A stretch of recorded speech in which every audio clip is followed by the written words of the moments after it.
जंगल में एक बुढ़ा शेर मारा मारा फिर रहा था।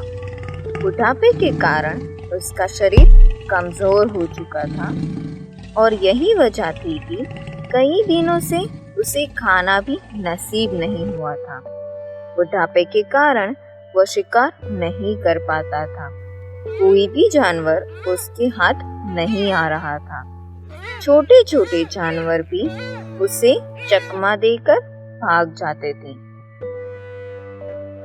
एक बार वह भटकते भटकते बहुत थक गया तो एक जगह पर रुककर सोचने लगा कि ऐसे कैसे काम चलेगा?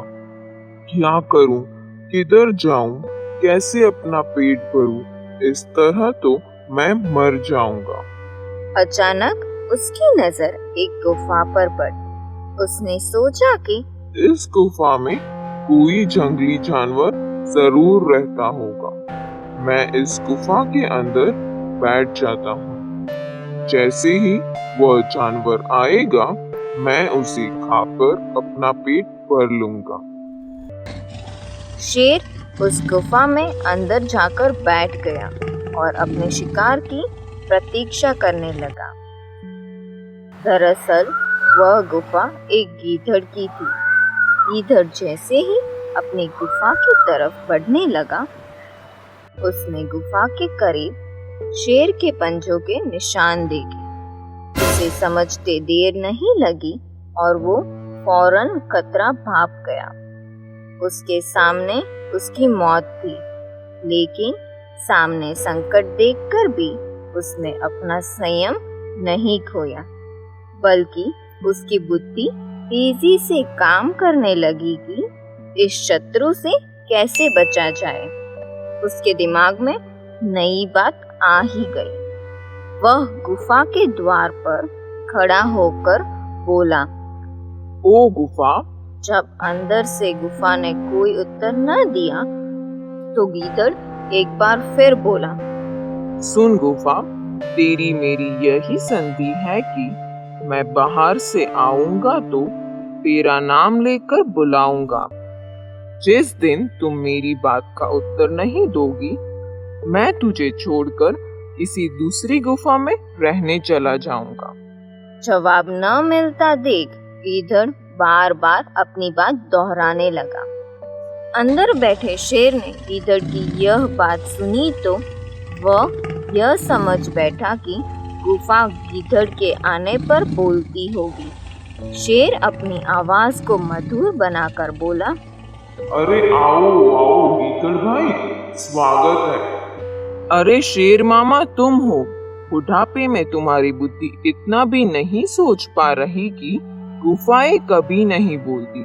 कहकर वह तेजी से पलटकर भागा। शेर ने उसे पकड़ने के लिए गुफा से बाहर तो जरूर आया, किंतु तब तक वह गीदड़ तो 9-2-11 हो चुका था। इस कहानी से हमें यह सीख मिलती है कि मुसीबत के समय में भी संयम नहीं खोना चाहिए और अपनी बुद्धि का दामन नहीं छोड़ना चाहिए।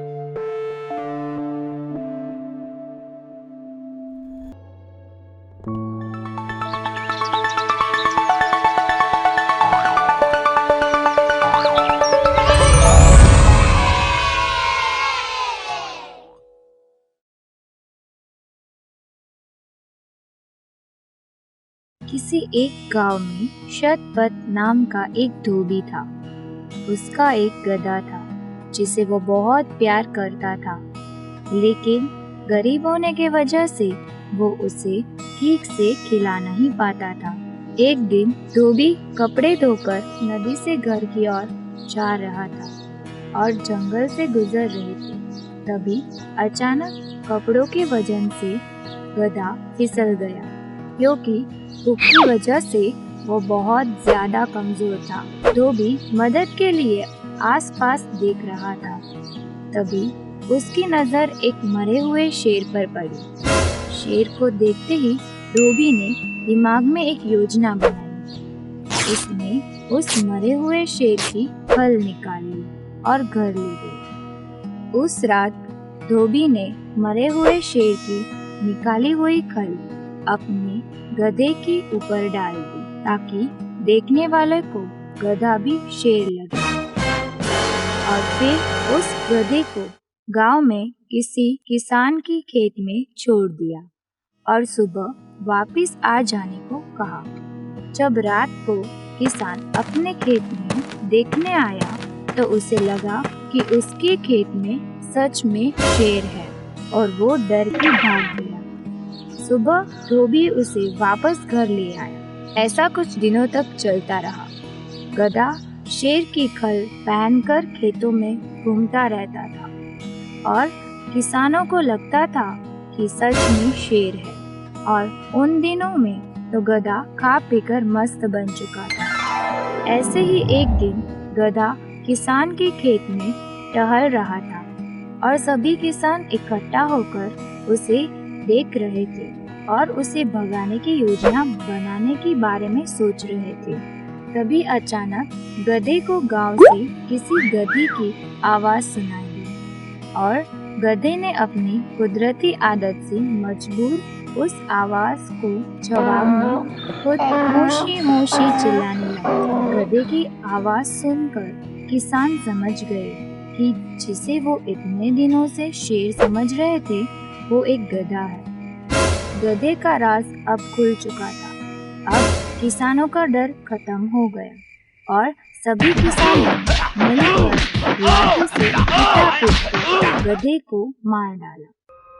इस कहानी से हमें यह शिक्षा मिलती है कि अगर गधा चुप रहता तो उसका ये ढोंग शायद पूरी जिंदगी तक चलता जाता, लेकिन उसने गलत वक्त पर अपनी जुबान खोली जिसकी कीमत उसे अपनी जान देकर चुकानी पड़ी। इसीलिए कहा जाता है कि मौन सबसे बड़ा हथियार है।